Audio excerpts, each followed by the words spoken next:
Good morning students. Exam से पहले हमने हमारी एक्सरसाइज 2.3 कंप्लीट कर ली थी। आज एक्सरसाइज 2.4। तो एक्सरसाइज 2.4 में आपका फैक्टराइज करना है आपको। तो फैक्टराइज करने से पहले मैं आपको फैक्टराइजेशन के बारे में पहले बता देती हूँ, क्योंकि हमने क्लास 8th में भी फैक्टराइज करे थे, लेकिन यहाँ पर थोड़ा सा आपका डिफरेंट है। तो देखो यहाँ पर जब हमारे पास जब 2 या क्वाड्रेटिक इक्वेशन के फैक्टर्स आते हैं, तो इन फैक्टर्स में जब यहाँ पर डिग्री 2 होती है तो इनके 2 फैक्टर्स निकलते हैं।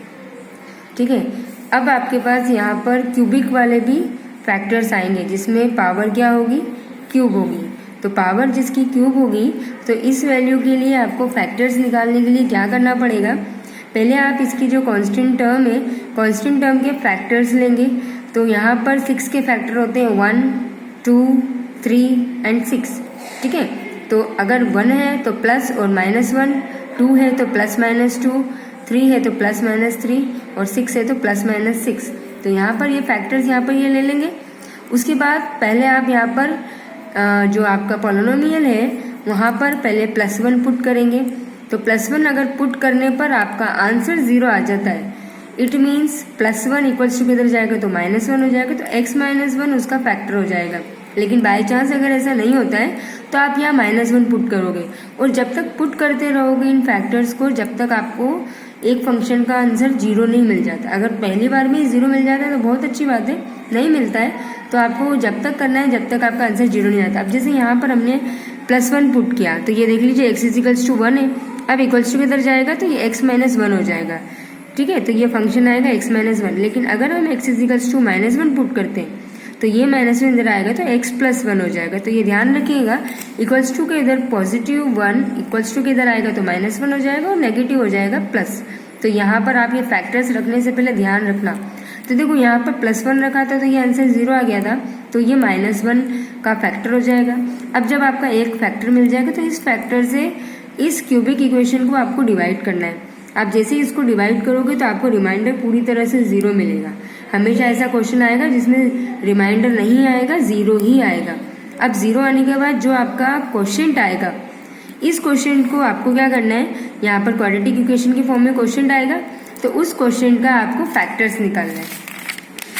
आज जब उसका फैक्टर निकाल लोगे तो उसके 2 वैल्यूज आपको मिल जाएगी। तो टोटल आपके 2 वैल्यूज तो इस फैक्टर से मिलेगी, और एक जो आपने पहले जिससे डिवाइड किया तो टोटल आपकी 3 फैक्टर्स हो जाएंगे।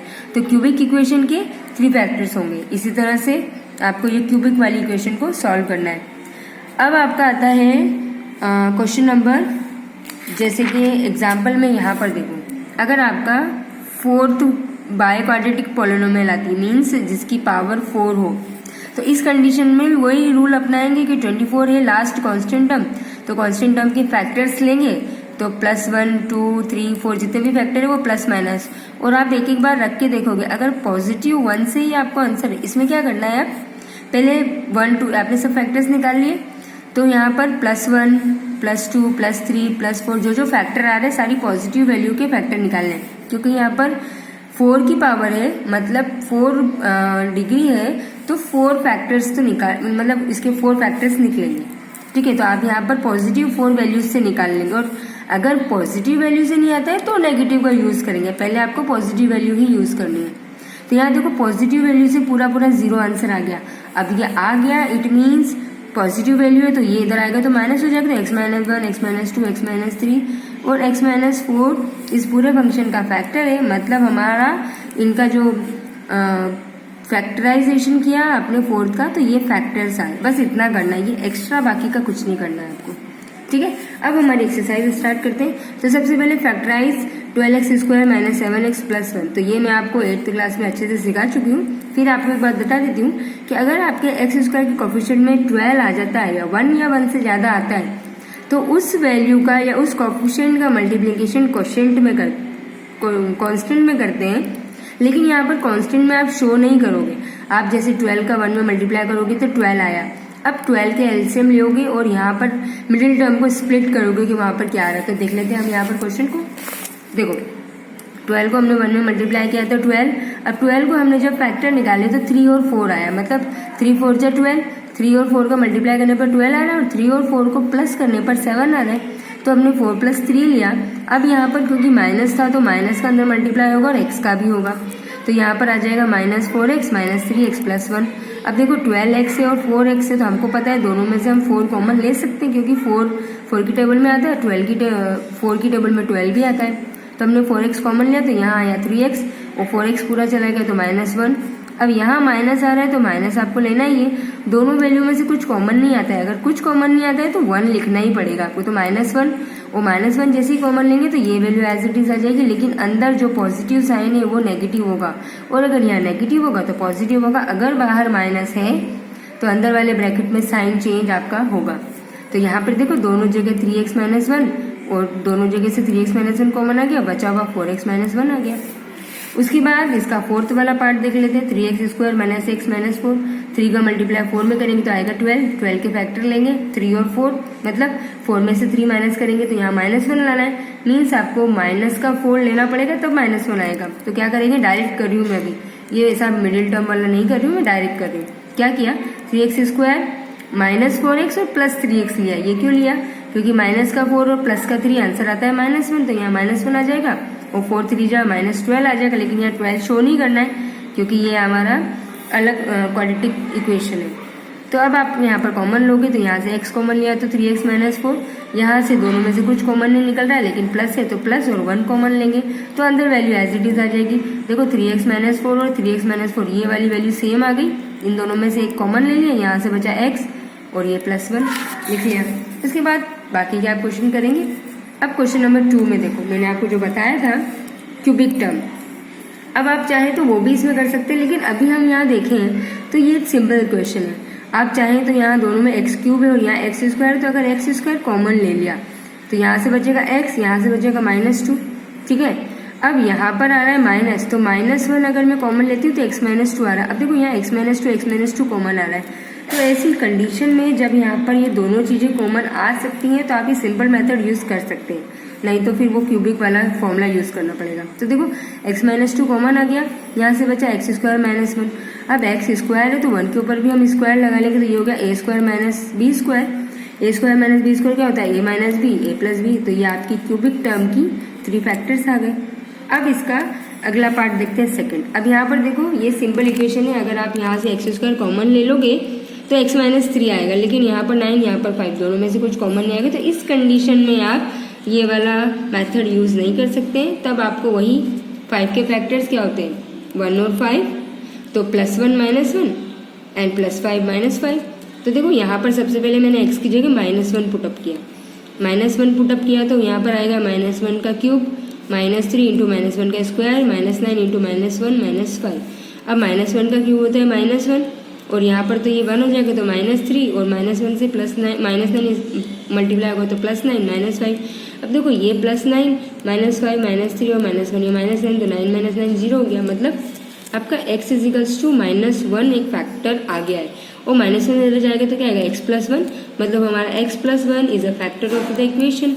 अब जब ये एक फैक्टर आ गया है तो इससे हम डिवाइड कर लेंगे, तो जैसे ही हम डिवाइड करेंगे तो आएगा x² को x से मल्टीप्लाई करेंगे तो x³ + x², साइन चेंज करेंगे ये कैंसिल हो जाएगा, -4x² हो जाएगा, -9x उतारेंगे, -4x² अपॉन x डिवाइड का मेथड मैं आपको बता चुकी हूँ, उस मेथड से आप डिवाइड करेंगे तो यहाँ पर आ जाएगा -4x। अब इसका मल्टीप्लाई करेंगे तो -4x² + -4x, अब यहाँ पर साइन चेंज करेंगे ये कैंसिल हो गया, -9 में से +4 हुआ है तो -5x और यहाँ से माइनस, तो यहाँ पर आ जाएगा -5 और -5 का -5x में मल्टीप्लाई तो -5x और +1 में तो -5, साइन चेंज किया तो रिमाइंडर 0। अब रिमाइंडर 0 आ गया तो ये हमारा क्वेश्चन है, x² - 4x - 5। आपको पता है मल्टीप्लाई में 5 लाना है और प्लस माइनस में 4 लाना है, तो 5 में से 1 माइनस होगा तो 4 आ जाएगा और बड़ा साइन माइनस लेंगे, -5 में से +1 होगा तो -4 और -5 × 1 तो -5, x -5 और +1 x -5 और x + 1। तो अब यहाँ पर 2 फैक्टर ये आ गए, एक फैक्टर हमारा x + 1 था, तो the factor of x³ - 3x² - 9x - 5 is x + 1 x - 5 and x+, और यहाँ पर इसके 2 डिजिट आ रही है तो ये दोनों बार सेम वैल्यू आपको लिखनी पड़ेगी, ठीक है। तो ये आपके इसके क्यूबिक इक्वेशन के फैक्टर है। इसी तरह से आगे का क्वेश्चन नंबर 2 आप सॉल्व करेंगे, ठीक है। अब देखते हैं क्वेश्चन नंबर 3। तो क्वेश्चन नंबर 3 है आपका, factorise the following quadratic polynomial while splitting the middle term. अब इसमें आपका सिंपल फैक्टराइजेशन है। देखो यहाँ पर एक्स स्क्वायर के आगे कोई भी दूसरा कोएफिशिएंट नहीं है, तो स्प्लिट करना है इसको डायरेक्टली आपको। ठीक है, तो देख लेते हैं फटाफट। तो देखो फर्स्ट देखा x square minus 18x plus 77, तो 77 का हमने एलसीएम लिया तो 7 11 जा 11 और 7 को प्लस करेंगे तो 18 आ जाएगा, 11 7 जा 77 होता है। तो डायरेक्ट यहाँ पर माइनस 18 था, मीन्स दोनों वैल्यू माइनस लेनी पड़ेगी। तो minus 11x minus 7x plus 77, यहाँ से x कॉमन लिया तो बचा x माइनस 11, यहाँ से माइनस आ रहा है माइनस 7 कॉमन लेंगे तो ये अंदर साइन चेंज हो जाएगा। x माइनस 7 की टेबल 77 कितनी बार आता है 11 बार, तो x माइनस 11, x माइनस 11 दोनों में कॉमन है, यहाँ बचा x माइनस 7। अब इसका थर्ड पार्ट देख लीजिए 1 माइनस, अब ये उल्टा मतलब रिवर्स साइड से लिखा हुआ, कॉन्स्टेंट टर्म आगे है और आपका जो वेरिएबल है एक्स स्क्वायर वो पीछे। कोई बात नहीं, हम इसको ऐसे ही सॉल्व करेंगे। तो 1 minus x square minus 72 x square. अब देखो एक्स स्क्वायर के आगे 72 है, हम 72 का 1 में मल्टीप्लाई करेंगे तो वो 72 हो जाएगा, उसके फैक्टर निकालेंगे 8 9 72, लाना क्या है -1, तो माइनस का 9x और प्लस का 8x लेंगे तो ये आ जाएगा। तो हमने वही किया 1 minus 9x plus 8x minus 72 x square. ठीक है, सेम वही किया है, बस यहाँ पर x की जगह माइनस 9x और प्लस 8x ले लेंगे, स्प्लिट कर दिया है। अब यहाँ से देखो दोनों में से कुछ कॉमन नहीं आ रहा है तो 1 कॉमन आ रहा है, 1 लिख लिया, 1 minus 9x as it is plus यहाँ से देखो एक्स स्क्वायर है और यहाँ x है तो यहाँ से 8x कॉमन लेना पड़ेगा। 8x पूरा बाहर आ गया तो क्या बचा 1 माइनस 8 की टेबल में 72 आता है 9 बार और एक्स स्क्वायर में से एक बार चला गया तो x। अब देखो 1 माइनस 9x और 1 माइनस 9x दोनों कॉमन है, बचा क्या यहाँ पर 1 प्लस 8x। ठीक है, इसी तरह से अब क्वेश्चन नंबर 14 है। तो क्वेश्चन नंबर 14 में देखो यहाँ पर factorise the quadratic polynomial by splitting the middle term, लेकिन इसमें अब रूट की वैल्यूज आ गई है। अब रूट की वैल्यूज आ गई तो जो मैं बता रही हूँ जरा ध्यान से देखना रूट के क्वेश्चन किस तरह से सॉल्व करना है। तो फर्स्ट वाला क्वेश्चन है x square plus 3√3x plus 6। अब यहाँ पर हमारे पास 6 है, अगर हम इसके फैक्टर निकालेंगे तो 3 और 2 आ रहा है, 3 2 जा 6, लेकिन यहाँ पर 3√3 लाना है। तो क्या करेंगे हम, अगर हम इस 3 को स्प्लिट करें, 3√3 है, 3 को मैंने क्या लिखा 2√3 और 1√3, 2 प्लस 1 क्या हो जाएगा 3 हो जाएगा और 3 इंटू 3 इसमें से कॉमन आ जाएगा। लेकिन अगर आप मल्टीप्लाई करोगे तो 2 1 जा 2 और √3 का मल्टीप्लाई करेंगे 3, तो 3 2 जा 6 आ जाएगा। समझ में आ रही है बात मैंने क्या किया? यहाँ पर देखो ध्यान से, ये 3√3 था तो इसको हम ऐसे लिख सकते हैं √3 प्लस √3 प्लस √3। तो मैंने ये दो √3 को साथ में लिख लिया और इस √3 को अलग से लिख लिया। तो 2 प्लस 1 3√3 हो जाएगा और अगर आप मल्टीप्लाई करोगे तो 3√3 3 होता है, 3 2 जा क्या हो जाएगा 6 आ जाएगा। ठीक है, इस तरह से हमने इसको मिडिल टर्म को स्प्लिट कर दिया। अब कॉमन लेना है, यहाँ से दोनों में से x कॉमन लिया तो बचा x प्लस 2√3 प्लस यहाँ से √3 कॉमन लिया है तो बचेगा x प्लस 2√3। अब कैसे बचेगा, 6 को हम क्या लिख सकते हैं 3 इंटू 2, 3 को हमने लिखा √3, एक √3 बाहर चला गया तो क्या बचा 2√3, तो यहाँ से √3 बाहर गया तो 2√3, दोनों में से x प्लस 2√3 कॉमन, बचा क्या x प्लस √3। ठीक है, इस तरह से इसका फोर्थ पार्ट देख लीजिए, 3√2x square plus 11x plus 4√2। अब यहाँ पर हमको पता है एक्स स्क्वायर के आगे वाली टर्म को मल्टीप्लाई करते हैं, 3 4 जा 12, 12 इंटू √2 मतलब √2 होता है तो 12 2 जा 24 हमारा क्या आना चाहिए मल्टीप्लीकेशन में। तो हम और प्लस माइनस पर 11, तो हम क्या करेंगे 8 और 3 24 के फैक्टर्स निकालेंगे तो 8 3 जा 24 होता है और 8 तो 3 को प्लस करते तो 11 आता है। तो यहाँ पर हमने 3 ले लिया क्योंकि यहाँ पर कॉमन निकालने में ईजी रहेगा और 8 इधर ले लिया। यहाँ से हमने 3x कॉमन लिया, अंदर आया √2x प्लस यहाँ से कुछ नहीं रहता तो 1। अब प्लस यहाँ पर देखो ये पूरा 4√2 हम अंदर कॉमन लेंगे तो 4√2 कॉमन ले लिया। अब 8 को हम क्या लिख सकते हैं, यहाँ पर लिख सकते हैं 4 इंटू 2, तो हमने क्या लिखा 4 इंटू √2 को 2 को क्या लिखा √2 इंटू √2, 4√2 कॉमन ले लिया तो 8 में से क्या बचा √2 बचा, तो √2 और x प्लस और ये तो पूरा चला गया तो 1, दोनों कॉमन आ गया तो ये बाहर आ गया, यहाँ पे बचा 3x प्लस 4√2। ठीक है, अब इसके आगे मैं आपको अगले वीडियो में बताती हूँ क्योंकि अगर वीडियो ज़्यादा बड़ा हो जाएगा तो फिर साइन करने में प्रॉब्लम आएगी। ओके, तो इसके बाद नेक्स्ट वीडियो भी कंटिन्यूशन में आपको देखना है। ओके।